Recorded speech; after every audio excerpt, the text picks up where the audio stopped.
Welcome to the MHB podcast. This is Michael Bond, and welcome to my 94th episode. In this episode, I want to examine Isaiah chapter 30. This chapter is another commentary on the wayward behavior of the people in Jerusalem. In the last couple chapters, we've seen Isaiah warn them against drunkenness, spiritual blindness, and now he's going to warn them against depending on Egypt instead of depending on God. The people had their own political aspirations and designs on power. They were unwilling to humble themselves and accept instruction from God. Instead, they thought their alliance with Egypt would deliver them from their troubles without requiring them to depart from their own agenda. So they decided to throw in with Egypt instead of obeying God. The first part of this chapter shows us the difficult consequences of violating God's plan in favor of our own plan. The second part of this chapter shows us that because of God's unlimited grace, He still loves us even when we act like stubborn, ignorant children. Out of His infinite power and wisdom, He's able to take our attempts at violating His plan and use them to bring out His own purpose of love and goodness. You can think of Christ crucified as the ultimate example of this. Out of their frustration, many people have asked, if God exists, then why doesn't He just show Himself to us? You have to ask yourself just exactly what we would do if He did. They say history repeats itself and past behavior is the best predictor of future behavior. The first time God came to us, we nailed Him to a cross. There has only ever been one perfect person, and humanity crucified Him. Yet God was able to turn this darkest moment into the greatest news the world has ever heard.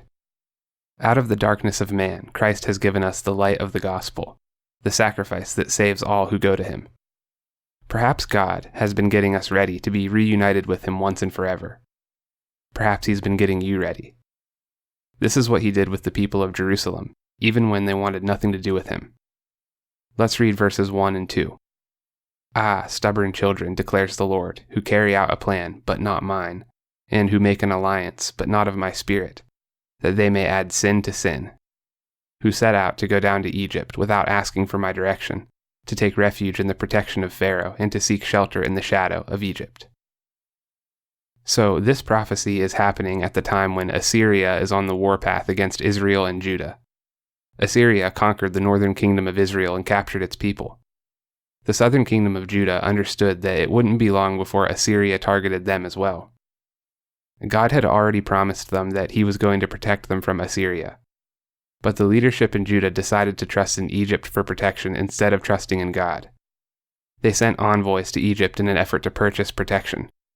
This journey was especially ironic because God's people were returning to their original oppressor, Egypt, the same nation God saved them from in the Exodus. These diplomatic efforts were a mistake because Egypt turned out to be a worthless ally whose interest in Judah only extended to keeping them as a buffer zone between themselves and Assyria. The Egyptians didn't care to protect Judah beyond what was necessary to benefit themselves. It's important to note that this passage is not an indictment against seeking help. It's actually quite wise to seek help outside of yourself when you face a hard problem.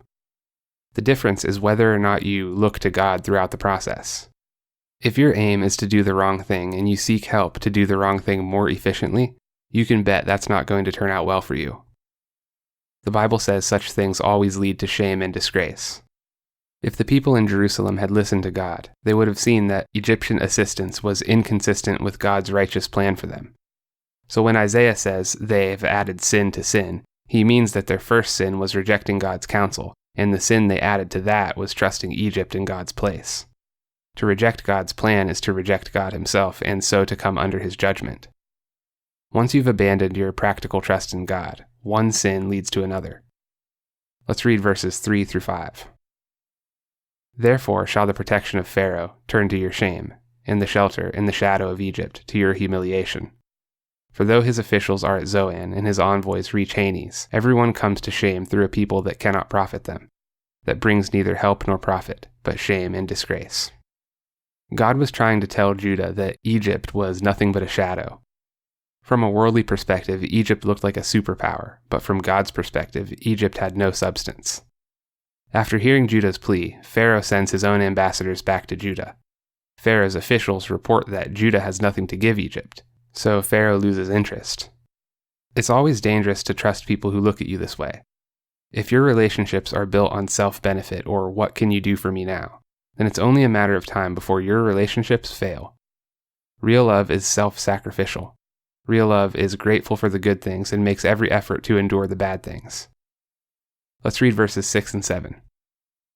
An oracle on the beasts of the Negeb, through a land of trouble and anguish, from where come the lioness and the lion, the adder and the flying fiery serpent. They carry their riches on the backs of donkeys and their treasures on the humps of camels, to a people that cannot profit them. Egypt's help is worthless and empty, therefore I have called her Rahab, who sits still. Despite the red flags and the warnings from Isaiah, Judah's leadership made the decision to send treasure and payments to Egypt. In the eyes of the Judean embassy, Egypt appeared as formidable as a monster inhabiting the Nile. They wanted help from a proven killer against a feared potential killer. The purchase was very expensive and the journey was very difficult. Isaiah felt sorry for the pack animals that were made to bring it all across the desert. Isaiah knew that it was going to be a worthless trip and wasted money. It didn't matter how powerful Egypt looked. All they did was sit idly by while Assyria troubled Judah. This is why Isaiah called them Rahab. Rahab is a name, but it's also the Hebrew word for pride. The disappointing outcome of the alliance revealed the stupidity of Judah's plan. Let's read verses 8 through 11. And now, go, write it before them on a tablet and inscribe it in a book, that it may be for the time to come as a witness forever. For they are a rebellious people, lying children, children unwilling to hear the instruction of the Lord, who say to the seers, do not see, and to the prophets, do not prophesy to us what is right. Speak to us smooth things, prophecy illusions. Leave the way, turn aside from the path, let us hear no more about the Holy One of Israel. God can see the faithlessness of his people. He tells Isaiah to document the instruction he's given regarding the alliance with Egypt. God wants Judah to see that everything unfolded exactly the way God said it would. This is another example of God's effort to win the trust of a rebellious people. Furthermore, God knew that Isaiah's documentation would benefit future generations to come. He also made sure that Isaiah recorded Judah's rejection of God's message and his messengers. The people of Judah wanted to hear from the prophets, but they didn't want to hear the truth from them. They wanted religion, but they had no interest in relationship. The people wanted God's messengers to tell them exactly what they wanted to hear. They preferred illusions and fables over the true and living God. They didn't want to hear anything about the Holy One of Israel. This problem was not exclusive to these people. Paul warned us about it in 2 Timothy chapter 4, verses 3 and 4. For the time is coming when people will not endure sound teaching, but having itching ears, they will accumulate for themselves teachers to suit their own passions, and will turn away from listening to the truth and wander off into myths. Today, we have to be careful to avoid making God a reflection of ourselves. Instead, we must do our best to allow him to shape us into a reflection of himself. Declaring oneself as the ultimate authority and arbiter of truth is the work of totalitarians. Throughout history, every time a person or a nation has done this, it has led to catastrophic failure and mass death. Every time. If we make ourselves out to be our own gods, this type of failure is inevitable because the darkness that causes this failure lives inside each human heart. One of the chief reasons why Western civilization has worked so well is that it has presupposed that all human beings are corruptible, and has taken this corruption into account when structuring the government. There is no escaping the corruption until the day we pass on into eternity with the one who is light without darkness. So the best we can do now is to be aware of the monster inside of us and take it into account so that it doesn't lull us into the deep sleep of delusions. Let's read verses 12 through 14. Therefore thus says the Holy One of Israel, because you despise this word and trust in oppression and perverseness and rely on them, therefore this iniquity shall be to you like a breach in a high wall, bulging out and about to collapse, whose breaking comes suddenly, in an instant. And its breaking is like that of a potter's vessel that is smashed so ruthlessly that among its fragments not a shard is found with which to take fire from the hearth, or to dip up water out of the cistern. Judah chose to trust in themselves and in Egypt instead of trusting in God. This allowed their corruption to build and fester until it would break through like a failing wall. The collapse would come suddenly and in an instant, leaving the nation shattered like a clay pot, thoroughly incapable of doing the tasks it was built to do. This is what happens to every nation who turns away from God and gives themselves over to unconstrained corruption. Individuals begin to do whatever it takes to garner power, including lying and deceiving their neighbors. Trust breaks down among the population and entire groups of people shut themselves off from hearing each other. Institutions begin to fail because they can't function under the leadership of individuals who've traded their principles for power. No one knows which way is up, and so the entire country can be looking at the same screen but seeing two different realities. No one claims to know how to get back to normal, and yet deep down everyone knows what to do. A renewed commitment to the truth and a renewed obedience to God would straighten it all out. But the cost is steep. You have to surrender yourself and admit that you aren't your own God. You have to hand over the very power that you may have constructed your entire life around. It's not an easy thing to do, but the alternative is worse. And we don't need the Bible to tell us that. Just look at the bloodshed of the 20th century. Let's read verses 15 through 17. For thus said the Lord God, the Holy One of Israel, in returning and rest you shall be saved, in quietness and in trust shall be your strength. But you were unwilling. And you said, No, we will flee upon horses. Therefore you shall flee away. And we will ride upon swift steeds. Therefore your pursuers shall be swift. 1,000 shall flee at the threat of one. At the threat of 5 you shall flee, till you are left like a flagstaff on the top of a mountain, like a signal on a hill. Isaiah drills the message home with these verses. If the people of Jerusalem return to God, then they shall be saved and they shall have peace. The secret to their strength lies in their quietness and their trust of the Holy One of Israel. But they wouldn't do it. Their choice to refuse God's salvation came with a commitment to military action that God himself would frustrate. Isaiah lays so much emphasis on trusting God's promise that it bears the question, what does it mean to trust God? What does that look like? Trusting God means rest. When we trust God, we can pursue the things that make us better without constantly worrying that we aren't good enough. When we trust God, we can slow down and do things more intentionally and carefully instead of frantically and recklessly. Trusting God means quietness. We can live peaceful lives knowing that the grand narrative, the final outcome, doesn't depend on us fighting every single battle that comes our way. Trusting God means confidence. You never have to be captured by fear and despair because you know that God will come through in the end because he loves you. Rest, quietness, and confidence.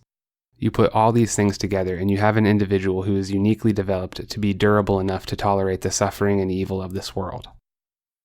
And the vicious irony is that that's all Jerusalem wanted anyway. They wanted some way of dealing with their troubles. But their faithlessness caused them to take it into their own hands, and they ended up becoming the opposite of what they needed to be. Instead of resting in God's promise, they fled on their own horses, just like God said they would do back in Leviticus chapter 26.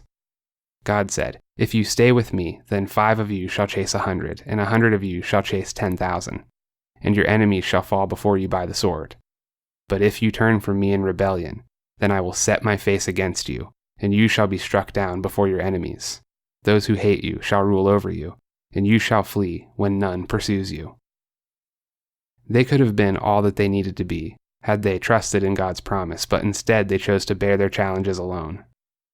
Despite the stiff-necked nature of his people, God still has their best interest at heart. Let's read verse 18. Therefore the Lord waits to be gracious to you, and therefore he exalts himself to show mercy to you. For the Lord is a God of justice. Blessed are all those who wait for him. This verse gives us an amazing insight into the love of God. So often we wonder why God isn't showing up and why God is waiting to take action. Isaiah tells us that it's so that he can be gracious to us. God knows exactly how to wake you up and how to bring you back to him. He's doing everything in the perfect order and the perfect timing. He shows us mercy so that he will be exalted. The one who receives mercy has their guilt revealed, and the one who gives mercy is exalted as loving and generous. And when you think about mercy and justice, it seems like they are opposites and that they cannot coexist. Imagine a criminal who stands guilty before a judge. He either gets mercy or he gets justice. But God, somehow in his grandeur, has been able to unite justice and mercy on the cross. Christ crucified is God's justice for all the sins of man, and he took it upon himself so to extend mercy to us. The cross is the only place where we find mercy and justice perfectly reconciled. This verse also says, "Blessed are all those who wait for God." It's important that we understand this does not mean passive waiting for God. The best way we can understand this idea is by looking at its opposite. Think about the base condition of humanity. We desire instant gratification, and so when we do not get what we want right away, we become tempted to seize it by wrong methods. When we suffer abject poverty, our desperation causes us to do things we are not proud of. When we are hurt or betrayed, our hearts seem to automatically land on revenge. One of Satan's most powerful lies is convincing you that you don't have to wait for God and you can just take it. That's the natural position of humanity, and anything better than that requires faith and must be learned across time. Let's read verses 19 through 21. "For a people shall dwell in Zion, in Jerusalem, you shall weep no more. He will surely be gracious to you at the sound of your cry. As soon as he hears it, he answers you. And though the Lord give you the bread of adversity and the water of affliction, yet your teacher will not hide himself any more, but your eyes shall see your teacher. And your ears shall hear a word behind you saying, 'This is the way, walk in it,' when you turn to the right or when you turn to the left." Sometimes it feels like God is far away from us, but these verses are promising that if we wait on God and if we patiently trust him, then he will pour out his grace at the cry of our hearts. It's no picnic eating the bread of adversity and drinking the water of affliction. But these things have purpose as well. When Judah was prosperous and comfortable, they stopped hearing God. It was only after they were lit up with suffering that they were able to hear him again. I think humility and gratitude would have saved them from having to endure that process. But prosperity is often accompanied by power, and power is a fast track to pride. Notice in verse 20 and 21 how Isaiah is telling them that they will have eyes to see their teacher and ears to hear his words. Isaiah is looking ahead to the day of the internalized law of the new covenant. He's looking ahead to the internal guidance of the Holy Spirit. Listen to Jeremiah chapter 31, verses 33 and 34. "For this is the covenant that I will make with the house of Israel after those days, declares the Lord. I will put my law within them, and I will write it on their hearts, and I will be their God, and they shall be my people. And no longer shall each one teach his neighbor and each his brother, saying, 'Know the Lord,' for they shall all know me, from the least of them to the greatest, declares the Lord. For I will forgive their iniquity, and I will remember their sin no more." Having God's law written on our hearts is why certain things are considered wrong cross-culturally.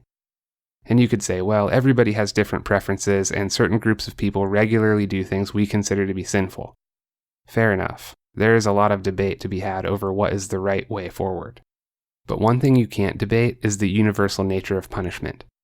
Everywhere in the world, punishments tend to be similar: imprisonment, torture, deprivation, and death. Pretty much all people groups agree on the undesirable nature of these things, which is why humanity has used them as punishments. Because every person understands pain and misery, every person also understands how to love their neighbor. God's law is written on our hearts. Let's read verse 22. "Then you will defile your carved idols overlaid with silver and your gold-plated metal images. You will scatter them as unclean things. You will say to them, 'Begone.'" God is promising a day when all of these idols and foreign entanglements are replaced by wholehearted loyalty to the Lord. He's saying the people will dispose of idols as unclean things. And this is what happens when the collective understanding of a society gets updated. One of the most dramatic examples that I've seen is the use of cigarettes. Go back 60 years and smoking cigarettes was nearly ubiquitous. You could find it almost everywhere. Many of the hottest stars were pictured with cigarettes, and smoking was the thing to do. But as we started to see the terrible consequences of cigarette smoke on our health, kids were taught to stay away from it. Today, the clear majority of kids in this generation do not smoke cigarettes. Some of them have replaced it with vaping, but we're finding out that carries its own consequences. Another example is asbestos. Once considered a staple of building materials, asbestos is now synonymous with cancers like mesothelioma. So as God brings us into new understanding, our actions and behaviors are transformed. Let's read verses 23 through 26. "And he will give rain for the seed with which you sow the ground, and bread, the produce of the ground, which will be rich and plenteous. In that day your livestock will graze in large pastures, and the oxen and the donkeys that work the ground will eat seasoned fodder, which has been winnowed with shovel and fork. And on every lofty mountain and every high hill there will be brooks running with water, in the day of the great slaughter when the towers fall. Moreover, the light of the moon will be as the light of the sun, and the light of the sun will be sevenfold, as the light of 7 days, in the day when the Lord binds up the brokenness of his people and heals the wounds inflicted by his blow. Here Isaiah is portraying the anticipated new order that will establish the Messianic kingdom. This is a world so new and so different that Isaiah resorted to a poetic description of it here. It is a glorious reality full of blessings. This passage frames it out in a way that would make sense to a nation of farmers like Judah. They couldn't imagine a better future than to have produce that was rich and plenteous. It was a naturally dry land, and so the idea of abundant rivers and streams was a wonderful promise. But even better than all of these material blessings was the promise of God's loving care. The promise of God himself healing them from the broken condition of the world. Let's read verses 27 through 29. Behold, the name of the Lord comes from afar, burning with his anger, and in thick rising smoke. His lips are full of fury, and his tongue is like a devouring fire. His breath is like an overflowing stream that reaches up to the neck, to sift the nations with the sieve of destruction, and to place on the jaws of the peoples a bridle that leads astray. You shall have a song as in the night, when a holy feast is kept, and gladness of heart, as when one sets out to the sound of the flute to go to the mountain of the Lord, the rock of Israel. Here Isaiah is looking ahead to the incoming judgment of God. It seems far away and long delayed, but it's coming. Assyria and every other earthly power are no match. But the people who trust in God have nothing to fear. In fact, Isaiah pictures them rejoicing in God's judgment. Finally, there's justice for the evil and the wicked. Listen to 1 John chapter 4, verse 17. By this is love perfected within us, so that we may have confidence for the day of judgment, because as he is, so also are we in this world. As people who belong to God, we will be able to rejoice in his judgment because we will finally be able to see things from his perspective. We'll understand that his judgment is perfect, and that God makes no mistakes. We will see that God's judgment is at the same time our own salvation. Let's finish with verses 30 through 33. And the Lord will cause his majestic voice to be heard, and the descending blow of his arm to be seen, in furious anger, and a flame of devouring fire, with a cloudburst and storm and hailstones. The Assyrians will be terror-stricken at the voice of the Lord, when he strikes with his rod. And every stroke of the appointed staff that the Lord lays on them will be to the sound of tambourines and lyres. Battling with brandished arm, he will fight with them. For a burning place has long been prepared, indeed, for the king it is made ready, its pyre made deep and wide, with fire and wood in abundance. The breath of the Lord, like a stream of sulfur, kindles it.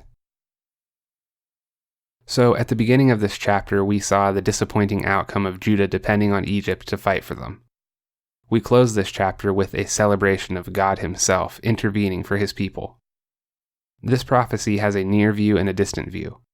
The near view describes how God will send the angel of the Lord down onto the Assyrian army as they sit encamped outside the walls of Jerusalem. 185,000 Assyrian soldiers would be destroyed overnight, and Judah would be saved from what looked to be certain destruction. This was God carrying out the promise that Judah should have trusted in from the beginning. The distant view of this prophecy gives us a look at hell. When verse 33 says a burning place, it's referring to Tophet. Tophet was a location in the Hinnom Valley just outside of Jerusalem's walls. It served as Jerusalem's garbage dump, and so it was a disgusting combination of trash and smoldering fires. It's also the location where Judeans burned their children and sacrificed to pagan gods. Here we see it being used to represent the place where God's enemies will be destroyed forever, the Assyrian tyrant and every other tyrant in history. It turns out that God spared the Assyrian king on the night that he destroyed the Assyrian army, but when the king returned to his home, he was murdered by his own sons while he worshipped in the temple of Nisroch, his god. The takeaway of this chapter is that there is great danger in turning away from God in order to get what we think we want. As we walk through life, we have to manage the difficulty of not being able to see into the future. God knows our best outcome, and he knows how to get us there. Having faith in his process is the first step in letting go of the anxiety that comes with a frantic life. We need to be productive and take action, but we need to do so from an educated position and with careful attention. There are far more ways to make mistakes than there are to proceed properly. But with the power and wisdom of God, the good news is that we can do it. we can bring about a better tomorrow for ourselves and for our loved ones. And the best news of all is that even if we do make mistakes, we can have peace in knowing that our God will not. We can rest in understanding that He will work all things out for good for those who love Him and are called according to His purpose. If you enjoy this podcast, please rate it on Apple Podcasts. You can find the link on my website.